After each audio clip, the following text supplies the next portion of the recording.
നമസ്കാരം. സഖാവ് മൊയ്യാരത്ത് ശങ്കരൻ പുരസ്കാരം രാഷ്ട്രീയ രംഗത്തെ വിശുദ്ധിയും സാമൂഹ്യ മേഖലയിലെ മികച്ച സംഭാവനയും പരിഗണിച്ച് കടന്നപ്പള്ളി രാമചന്ദ്രന് സമർപ്പിച്ച് മുൻ മുഖ്യമന്ത്രി ശ്രീ പിണറായി വിജയൻ. കണ്ണൂരിലാണ് പരിപാടി നടന്നത്. പ്രസംഗിക്കാൻ കയറാൻ കുറച്ച് പാടുപെടേണ്ടി വന്നു പിണറായിക്ക്. അതിലുള്ള അരിശം തൽക്കാലം ചിരിയിലൂടെ ഒതുക്കി കാര്യം പറഞ്ഞു. ഒന്നിങ്ങോട്ടോ ഒന്നങ്ങോട്ടോ പോയാൽ വീഴും. സ്റ്റെപ്പ് വളരെ നേരിയതാ. ഇത് ഒരു കൂട് പോലെ ഇരിക്കും. നിൽക്കാൻ കുറച്ച് പ്രയാസമാണ്. ഒരു കാല് പിന്നോട്ട് വച്ചാൽ ആള് പോകും.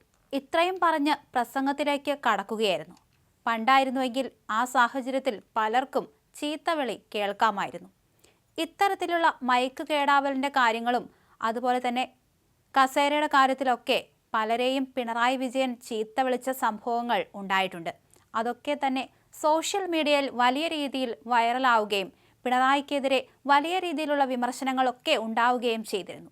പക്ഷേ അതൊക്കെ വെച്ച് നോക്കിയാൽ ഇപ്പോൾ അധികം ദേഷ്യമില്ലാതെ ചടങ്ങുകളിലൊക്കെ പങ്കെടുക്കുന്ന പിണറായി വിജയനെയാണ് കാണാൻ സാധിക്കുന്നത്. എന്തായാലും നിയുക്ത പ്രതിപക്ഷ നേതാവ് പിണറായി വിജയൻ വീണ്ടും പൊതുവേദികളിൽ സജീവമായി. തെരഞ്ഞെടുപ്പിന് ശേഷം പരിപാടികളിൽ നിന്ന് വിട്ടുനിന്ന പിണറായി കണ്ണൂരിൽ പി ജയരാജന്റെ പുസ്തക പ്രകാശന ചടങ്ങിലടക്കം വിവിധ പരിപാടികളിൽ പങ്കെടുത്തു. വർഗീയതയെ എതിർക്കുന്നത് ഏതെങ്കിലും മതത്തെ എതിർക്കലല്ല എന്നും വിശ്വാസികളെ തെറ്റിദ്ധരിപ്പിച്ച് സ്വന്തം പക്ഷത്ത് ചേർക്കാൻ ശ്രമം നടക്കുന്നു എന്നും പുസ്തക പ്രകാശന പരിപാടിയിൽ പിണറായി പറഞ്ഞു.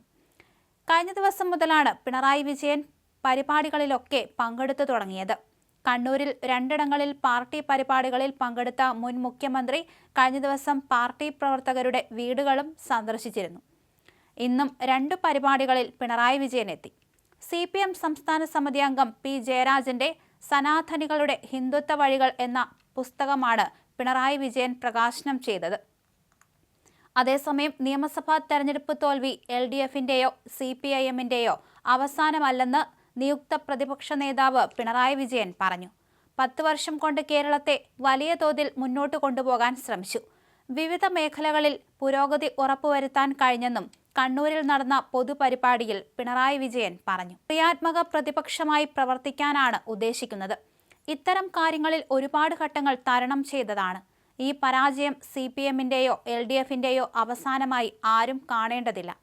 ഇതുപോലുള്ള അനേകം ഘട്ടങ്ങൾ തരണം ചെയ്തിട്ടുണ്ട്.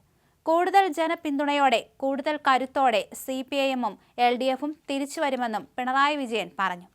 അതേസമയം ഈ ഒരു തോൽവിക്ക് കാരണം പിണറായി വിജയനാണ് എന്ന രീതിയിൽ വലിയ രീതിയിലുള്ള വിമർശനങ്ങളാണ് പാർട്ടിക്കുള്ളിൽ തന്നെ പിണറായി വിജയന് ഏറ്റുവാങ്ങേണ്ടി വന്നത്. ജില്ലാ കമ്മിറ്റിയിലടക്കം വലിയ രീതിയിലുള്ള വിമർശനങ്ങളാണ് ഉയർന്നത്. എന്നിട്ടും പ്രതിപക്ഷ നേതാവായി ഇരിക്കുന്നു എന്നതിനാൽ പലരും ഈ ഒരു നീക്കത്തെ വിമർശിച്ചുകൊണ്ട് രംഗത്ത് വന്നു.